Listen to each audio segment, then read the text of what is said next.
is up, my retro gaming friends? Nintenjoel here yet again. So, have you ever gotten a lot of games, you know, like you went to Craigslist or a garage sale and got a bunch of games and you get a cheapo in there and you're like, what's this? And you pop it in and it kicks ass. And you're like, how is this a $5 game? Or even if you go to a game store and you pick up a really cheap game and you're like, this game kicks ass. How is this so cheap? How does nobody know about this? A lot of people do videos with some games that maybe people don't know about as much, and what happens is they end up being really expensive a lot of times because they're really good games and they're sought after. But a lot of times games slip through the cracks, especially with systems like Super Nintendo or Genesis or Nintendo where there's a ton of games. Sometimes games are not as known, and maybe you find a really good game for cheap. So what I have here for you is 10 games on the Super Nintendo that are around 20 bucks or less. And I say around 20 bucks because sometimes prices fluctuate. There's a couple in here that border about $20 plus shipping, but really you're not going to spend more than 25 bucks plus shipping on, I don't think, any of these. Especially during certain times of the month. As we know, game prices fluctuate from week to week. So anyways, I'm just going to go ahead and get started because I have 10 of these for you. And my first cheap game that kicks ass is Out of This World. This is an Interplay game, and they make some pretty good games generally. Lost Vikings comes to mind. Out of This World is a side-scrolling adventure, kind of an action platformer, but it has very cinematic, almost movie-esque features about it, and the graphics were way ahead of its time. If you've ever played Flashback, Out of This World is basically Flashback's brother, and it's a pretty odd game, but a pretty cool game, and sometimes it can be hard to navigate, a little bit like Prince of Persia, if you've ever played that, where you have to be very methodical about how you move, and very deliberate about how you use your weapon. And in this game you have a shield with your weapon, and your shield gets weaker over time, naturally, and with every shot that it takes gets weaker. And so you have to be kind of strategic with this game. Sometimes it's almost like a puzzle game, but it's definitely a side-scrolling action game with very good graphics for the time. Keep that in mind when playing this game. At the time, these graphics were revolutionary, but nowadays they definitely look dated. But Out of This World is definitely usually less than 10 bucks, so that is definitely a good game to pick up for cheap. The next one's actually a fairly obvious one that most people have definitely heard of one or both of these games. More than likely both, but some people don't realize that on Super Nintendo both games were in one cartridge, and that's Tetris of Dr Mario. And I don't really have a lot to say about this game except for it's both games on one cartridge. Most people know what this is. They're both puzzle games. Tetris, you're you know, building up your blocks and eliminating lines before they get to the top. Dr. Mario, you are placing pills over viruses and trying to eliminate the viruses by color. Just two amazing games, and there's head-to-head co-op modes and just really good shit. Two games. This game is generally 15 bucks or less plus shipping. I think right now it's going for about only 10 bucks plus shipping, so definitely a good deal. Pick that up before it goes up in price. There's a few shooters on this list, and this is the first one. Super Archetype for Super Nintendo is a very fun game. It's a side-scrolling shooter. I love shooters, but side-scrolling shooters for me are a little harder than the vertical overhead shooters, and Super Archetype is definitely no exception. It's a pretty tough game in my opinion, and I've gotten quite a few levels into it, but after a while it's bullet hell. You just have shit flying from you from every angle. But very good game, very good graphics, nice music. I love the way you could select your weapons for use, and can you upgrade your weapons and add on to your weapons and stuff. So Super Archetype, definitely recommended. This one's definitely less than 10 bucks plus shipping. And number 4 is Super Veloce 4, appropriate. I got that game for free when I was at a dude's house buying Legend of Mana for PlayStation, and he said I could throw in a cheap game for free, and at the time Super Veloce was like a $7 game or something like that. Now this one's going close to 20. This is one of the ones that's borderline $20, but I think it's still less than 20. Super Veloce 4 is going to appeal to fans of Ninja Gaiden, or Ninja Gaiden as some people say. Ninja Gaiden had the side-scrolling platforming, and you had the little weapons that you got in your corner, and you can kind of select through them and use them, and a lot of them shot out in different directions, and all kinds of different weapons you can use.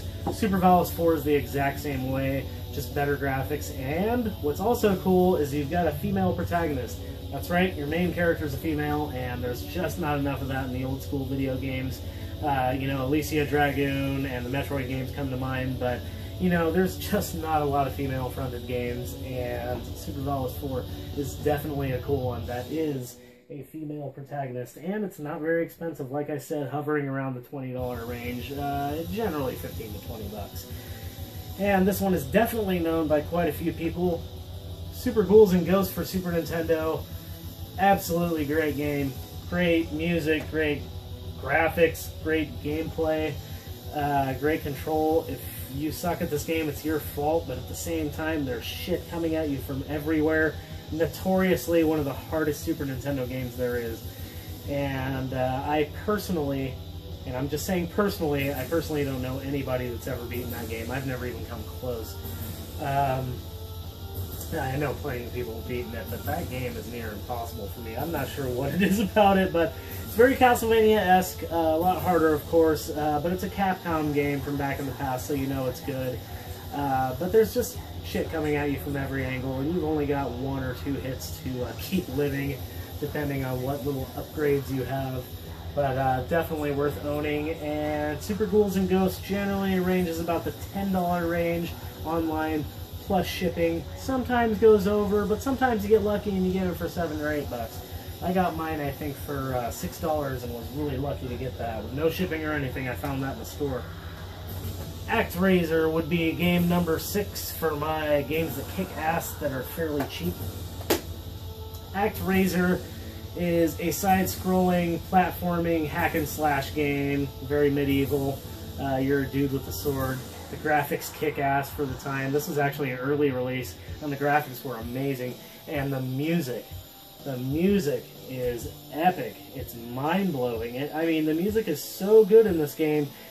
You have to remind yourself that it's a Super Nintendo game. It's very well orchestrated, and definitely one of the high points.